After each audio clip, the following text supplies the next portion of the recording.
Hello students, today we are going to study about the Carnots heat engine. This is of semester 3 thermodynamics block 1 unit 4 we have. So what is Carnot heat engine, and we will calculate the efficiency of the Carnot heat engine, we will calculate, and we will see that what are the limitations which we have in the case of the Carnot heat engine. All these we will see here today in this lesson. So Carnot heat engine, so actually the Carnot heat engine which is initially invented is a theoretical practice. In practical, the Carnot heat engine cannot exist ideally. So this Carnot heat engine was invented by the French engineer in the year 1824, named by Nicolas Leonard Sadi Carnot. So he invented this Carnot heat engine. So this heat engine operates between the two temperatures it operates, and gives the thermal efficiency of the engine, and involves thermal as well as the adiabatic process in this Carnot heat engine. So here we study about the Carnot heat engine efficiency and as well as the work done we will see here. So generally if you take any heat engine, if you want to define, so a heat engine or a Carnot heat engine is a device which will be converting heat into work. So the Carnot heat engine is nothing but which will be a device which will be converting heat into work here. So this Carnot heat engine is a thermodynamical cycle that gives the maximum efficiency of a heat engine while working between two temperatures in reversible thermal and as well as the adiabatic processes. Both thermal expansion will be there and thermal compression will be there, and also adiabatic expansion, adiabatic compression will be present in this case. So here this Carnot heat engine, it will be working between the two temperatures like a T1 and T2. We will call T1 as a hot temperature, otherwise T1 hot temperature is having the higher temperature, and T2 is nothing but cold temperature, we call it as a cold reservoir. So generally T1 temperature will be higher than the T2 you are going to be have. So in this Carnot heat engine we will be having some steps involved. So mainly you have a isothermal process. So isothermal process at temperature T1 you are going to be have, which will be absorbing a heat amount Q1, it is going to be absorbed from the reservoir, and another isothermal process will be taking place at temperature T2, which will be releasing heat Q2 from the cold reservoir. Mainly the Carnot heat engine, it will be consisting of the following points like a working substance, source of heat, sink as well as the insulating stand. These are the main parts which it is going to be consisting. So if you see this figure here in the Carnot's heat engine, so here we have the source which is at a temperature T1. So generally the source temperature will be at higher temperature you are going to be have, and this is the sink which is at a lower temperature. So generally we will take this temperature as a T2 we are going to be take, and this cylinder with piston arrangement in which the ideal gas is present, which we will be calling it as a working substance we are going to be called in the Carnot heat engine, and you tell about each one. So first we will go what is working substance, we will be knowing what is working substance here. So the working substance is generally an ideal gas which is enclosed in a cylinder piston arrangement here. So the cylinder is made up of perfectly non-conducting walls you are going to be have, and you have a perfectly conducting base which is filled with a frictionless non-conducting piston. So generally the working substance in the Carnot heat engine is an ideal gas which is enclosed in a cylinder piston arrangement you are going to be have. The cylinder is made up of perfectly non-conducting walls and perfectly conducting base which is fitted with a frictionless conducting piston.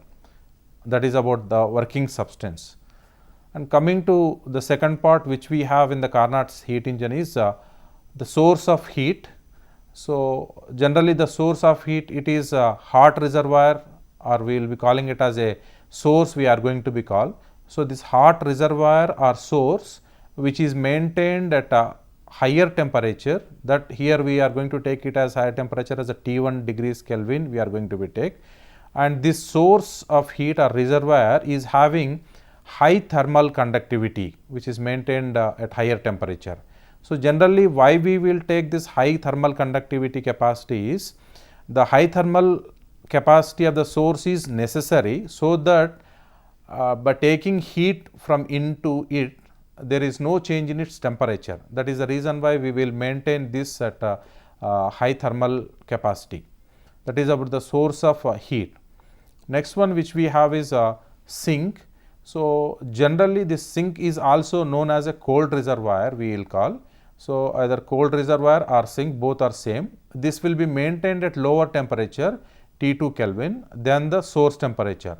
So T1 will be always greater than T2. So T1 is nothing but the source temperature, T2 is nothing but the sink temperature you are going to be have. So it is having a infinite thermal capacity. So why it is having infinite thermal capacity means any amount of heat can be given to it without changing its temperature. So that is the reason why it is having a infinite thermal capacity. This is about the sink. Next part which we have is a insulating stand. So the base of the cylinder is kept on a non-conducting stand to make whole system to be adiabatic. So as we know that adiabatic is nothing but there will be no change of heat, that means there is no transfer of heat from the system to the surroundings or surrounding to the system. So that is the reason why we will make this as a insulating stand. There will be no transfer of heat from the system to the surroundings as well as the surrounding to the system. Now we will see what is Carnot cycle. So if you want to define a Carnot cycle can be defined as an ideal reversible closed thermodynamic cycle. So a Carnot cycle is defined as an ideal reversible closed thermodynamic cycle. So there are four operations will be there in this Carnot cycle. One is isothermal expansion, then adiabatic expansion, then isothermal compression, then adiabatic compression, which after this process it is going to be come back to its original state. So in the cycle, initial stage in is isothermal expansion, then after it undergoes adiabatic expansion, and then after it undergoes isothermal compression, and then after it come back to initial state by completing the adiabatic compression. So during these operations, the expansion and compression of the substance can be done up to the desired point and back to the initial state here. So if you observe the Carnot cycle, so this is what we will be calling it as a PV diagram also. We will be calling it as a PV diagram. So generally the shape of this PV diagram is extended rectangular shape you are going to be have. This is the extended rectangular shape we have. So in this Carnot cycle, so we have a initial point where A and A to B, this is the isothermal expansion we are going to be called, and again from B to C it undergoes adiabatic expansion, and C to D it undergoes isothermal compression, and after that D to A again it undergoes adiabatic compression. So these are the four parts which we have in the Carnot cycle. So first we will see isothermal expansion. So in the case of the isothermal expansion, the gas is taken from the pressure P1, volume V1 and temperature T1 we have. From this position to it goes to where it is having the pressure P2, volume V2 and as well as the temperature T1 it is going to be have. So here it will be absorbing the heat Q1 from the reservoir at a temperature T1. Since the expansion is isothermal, we know that isothermal expansion means the temperature is going to be kept constant. So here in the isothermal expansion, the total change in internal energy is 0 and the heat absorbed by the gas is equal to the work done by the gas on the environment. So here we will see. So we call this isothermal expansion as a AB which we have. So in this case, let the quantity of heat absorbed from the source in this process is Q1 we have. So by absorbing Q1 amount of heat energy, it is going to do some work here. So the absorbed amount heat is Q1, this is equal to be the amount of work done W1. So by absorbing the amount of heat Q1, the work done is W1 you are going to be have. So this is equal to the amount of work done W1, with the gas in the expansion from the state P1 V1 to the final state P2 V2, and the temperature is going to be constant.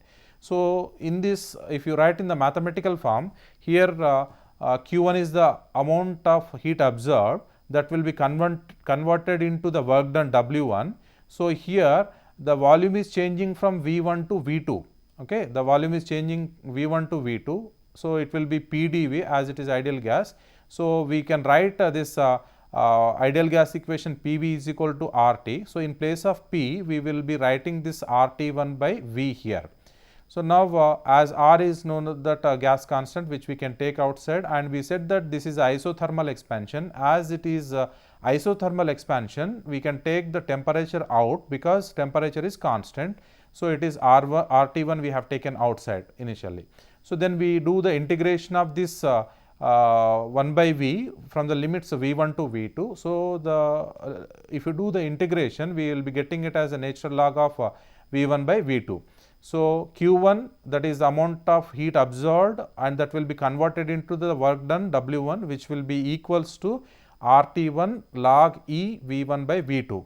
So, this value we can get as area of A B B dash A in this cycle if you observe. So, this one you are going to get here. So, that is what we call it as a area A B B dash A we are going to be called. So, this is the first cycle in this first expansion which we have isothermal expansion. Then after, the gas undergoes adiabatic expansion which we call it as a BC, adiabatic expansion BC. So, if you observe in this figure, so this part from B to C, it is undergoing adiabatic expansion. So, this adiabatic expansion, how it is undergoing means, the cylinder is detached from the source. Okay, the cylinder is detached from the source and it is placed on a insulating stand. Why? Because in the adiabatic process, no heat will be given out from the system to the surroundings or surrounding to the system. So, here the cylinder is detached and is kept placed on insulating stand, so that heat will not be transferred. Now, the piston is allowed to move further adiabatically. The piston is allowed to move adiabatically till the temperature of the gas is same as that of the sink, that is the temperature T2 which we have. Now, hence the gas does some external work at the expense of the internal energy. By taking the internal energy, it is going to do some work. So, the expansion is shown by the curve BC there. So, the final state of the at this point we will be having the pressure and volume of the gas as P3 V3 are going to be there, and then the work done is given by W2 here. So, that here we will calculate. So, W2 is the work done, so which is given by the volume in between the limits V2 to V3. So, integration of V2 to V3 means the volume changes from V2 to V3, which is PdV here. So, again here P we can write in terms of K by V omega, V power omega. So, K is constant which we can take outside. So, it is K integration of V2 to V3 dV by V power gamma you are going to be have. So, K we have taken, and the integration of 1 by V to the power of gamma is equals to V to the power of minus gamma plus 1 minus gamma plus 1 we have, that is in between the limits V2 to V3 here. So, by substituting by rewriting this V to the power of minus gamma plus 1 as V to the power of 1 minus gamma divided by 1 minus gamma between the limits V2 to V3 we have. So, again this V power 1 minus gamma can be written as in the form of KV3 to the power of 1 minus gamma and KV2 to 1 minus gamma. So, that is by substituting the limits of V3 and V2 here. So, we are going to get this one. So, this we can write in terms of P3 V3 minus P2 V2 by 1 minus omega here, because PV power gamma, that is P2 V2 power gamma is equals to P3 V3 power gamma, which is equals to constant here. So, therefore, again this P3 V3 we can write it as a RT2, and this P2 V2 we are writing it as a RT1, because we know that P2 V2 is equals to RT1 and P2 V3 is equals to RT2. So, by substituting those values, we are writing RT2 minus RT1 by 1 minus gamma we are writing. So, therefore, the work done during this adiabatic expansion BC can be written as W2, which is equals to R into T1 minus T2 by gamma minus 1. Okay. So, this work done can be get by the area of this BCC dash B dash B also. So, W2 we can write it as a, we can get it as a R into T1 minus T2 by gamma minus 1 we can write, otherwise area BCC dash B also we can get here. So, this is about the adiabatic expansion BC we have. Next process which we have in this case is isothermal compression CD. So, already we have discussed that in this cycle we will be having isothermal expansion, isothermal compression also. So, here we will be studying about the isothermal compression. So, isothermal compression is given by this CD here. So, here during this isothermal compression what we are going to do is, so the cylinder is separated from the insulating stand here, because previously we have kept it under the non-conducting walls as it is a adiabatic expansion. So, here it is isothermal compression, we will be removing the cylinder and it is separated from the insulating stand and placed on the sink which is at a temperature T2 here we have. So, during this the pressure and volume are going to be changes to P4 and V4 here, okay, P4 and V4 here, and here heat compression will be developed and it passed to the sink here. So, the operation is shown by this CD here. So, now let the quantity of heat which is rejected is equal to Q2 here. So, the Q2 which is equals to the work done W3 here, okay, the Q2 which will be equals to the work done W3 here. So, which we can write here as Q2 is equals to W3 work done. It is in between the limits V3 to V4. That means it is changing its volume from V3 to V4 in this position. From previous position to here, it is changing volume from V3 to V4 and PdV which we have. So, this we can write it as RT2 in between the limits V3 to V4 and dV by V here. So, by doing the integration, we will be getting this as RT2 log natural log of V4 by V3. So, which we can write it as a minus RT2 log V3 by V4 we can write. So, this is what the work done whichever we have. This is also can be written as in the form of area of C dash D dash DC we can write. So, this is about the isothermal compression CD which we have here. So, after this isothermal compression, again the gas undergoes adiabatic compression dA. So, that we will see here. So, adiabatic compression dA whichever we have. So, during this adiabatic compression, as we told that adiabatic process is nothing but heat will not transfer to that one, or heat can be given out from here. So, in this case which we call it as a final stage of this process, where the cylinder is again detached from the sink and it is placed under the insulating stand, because there will be no heat transfer. Now, the gas is compressed here. Okay. In the previously adiabatic expansion, the gas is expanded, whereas here the gas is compressed such that it undergoes a slow adiabatic compression till it reaches the state A, that is nothing but the initial state it reaches. So, once after reaching this initial state, in this process the temperature rises from T2 Kelvin to T1 Kelvin here. So, this change is shown by the curve which is called it as a dA here we have on the indicator diagram, that is nothing but on the PV diagram this is shown by the curve dA here. So, in this process the work done is W4, okay. The work done is W4 which is given by the limits in between V4 to V1 PdV which we have. Again this we can write it as in terms of R as R into T1 minus T2 by gamma minus 1. So, this is what work done we have. So, the total work done can be written in terms of area under the curve we can write. So, that area under the curve can be written as area for D dash A D we have. So, that is what the work done W4 we have. Okay. So, from these work done W2 and W4 both are same. So, we can equate W2 and W4, and therefore, this will be equals to W1 minus W3, that is work done during the first process and work done during the third process, it will be equals to W1 minus W3. So, therefore, it will absorbs the heat. So, the quantity of heat absorbed by the gas is given by Q1 minus Q2, which will be equals to W1 minus W3. So, by absorbing the amount of heat, it will be doing some work. So, the total amount of heat absorbed or rejected will be equals to Q1 minus Q2, which will be equals to W1 minus W2 you are going to get here. Sorry, W1 minus W3 you are going to get here. So then we will calculate the efficiency of this heat engine. So in order to calculate the efficiency of the heat engine, we must know about how much work done by that heat engine we should know. So efficiency is defined here as the work done by the heat engine and work done by the heat engine by heat taken from the source. That is what efficiency we have.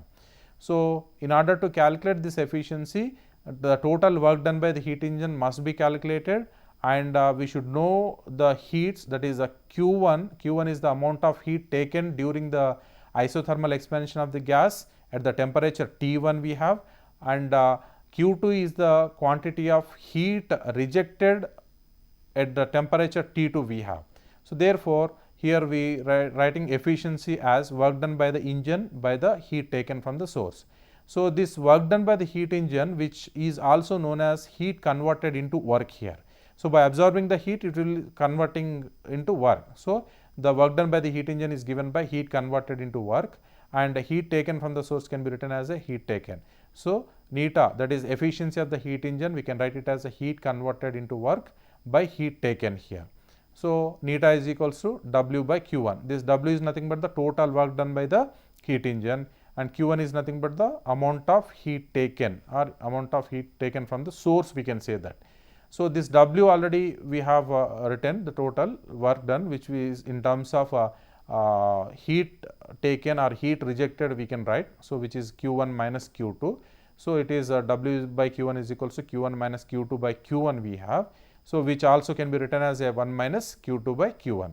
So the efficiency of the Carnot heat engine in terms of mathematical formulation can be written as neta is equals to 1 minus Q2 by Q1 we can write here. The total work done by the heat engine we have to calculate here. The total work done by the heat engine can be given as W is equals to W1 plus W2 plus W3 plus W4.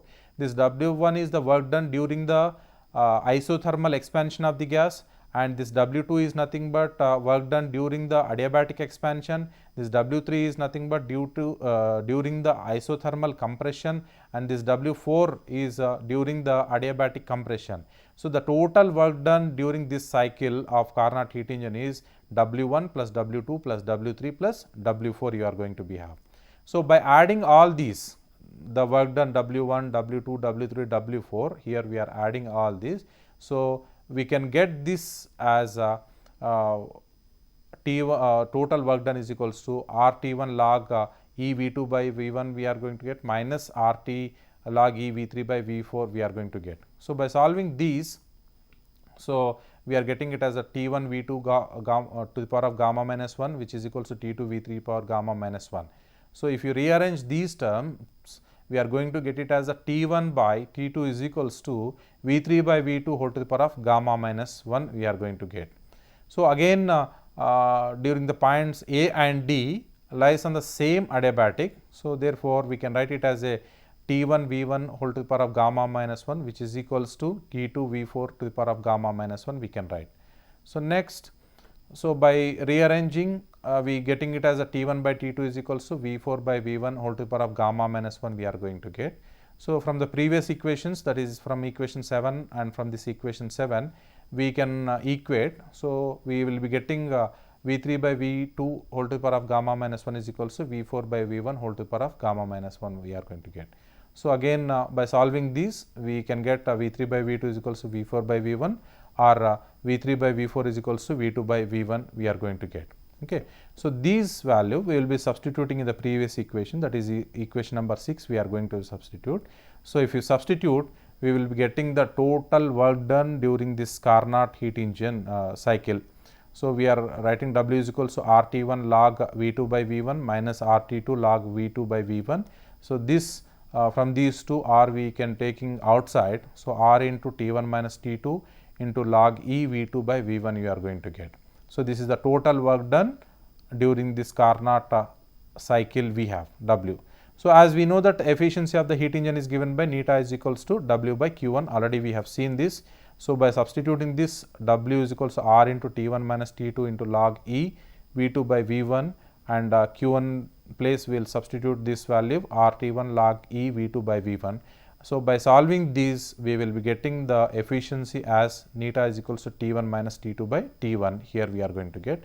So which we can write it as neta is equals to 1 minus T2 by T1.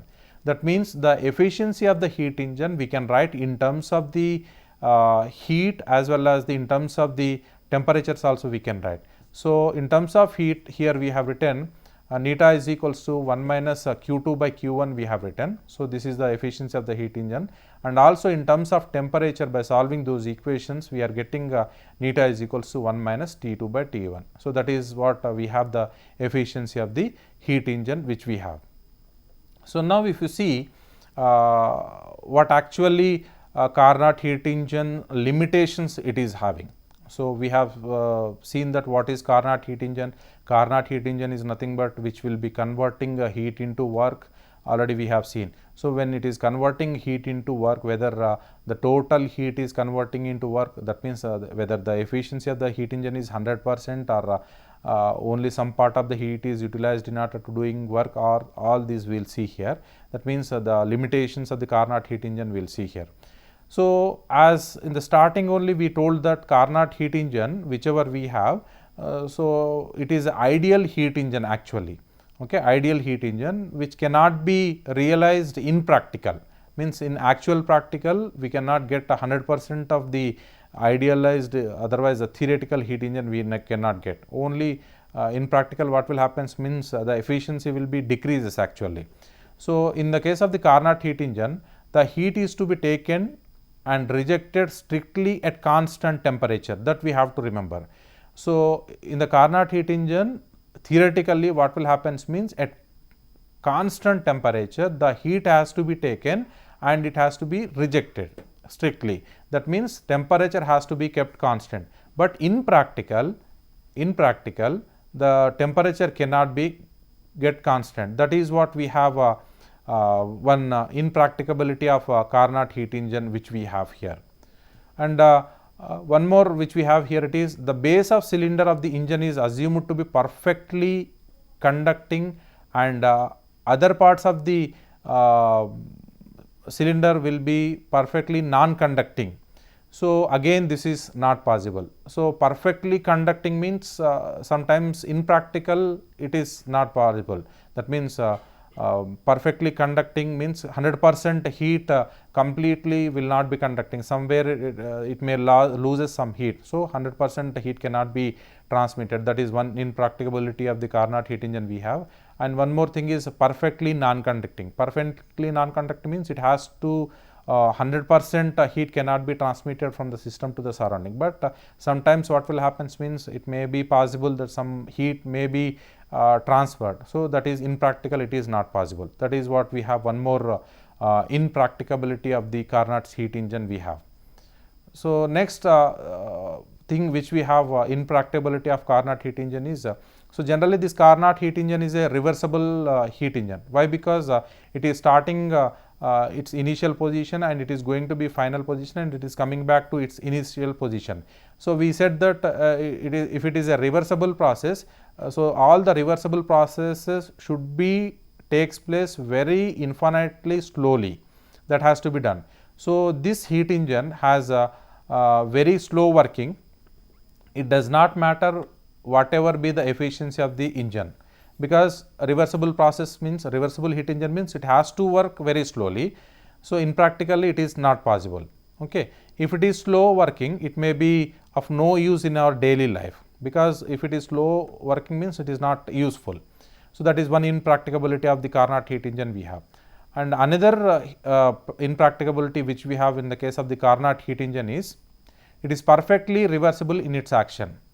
So when the cycle is reversed, the working substance will take an amount of Q2 heat from the sink and gives out an amount of Q1 heat to the source.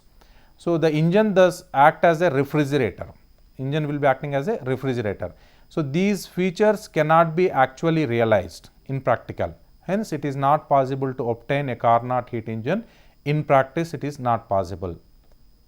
So, this is about Carnot heat engine.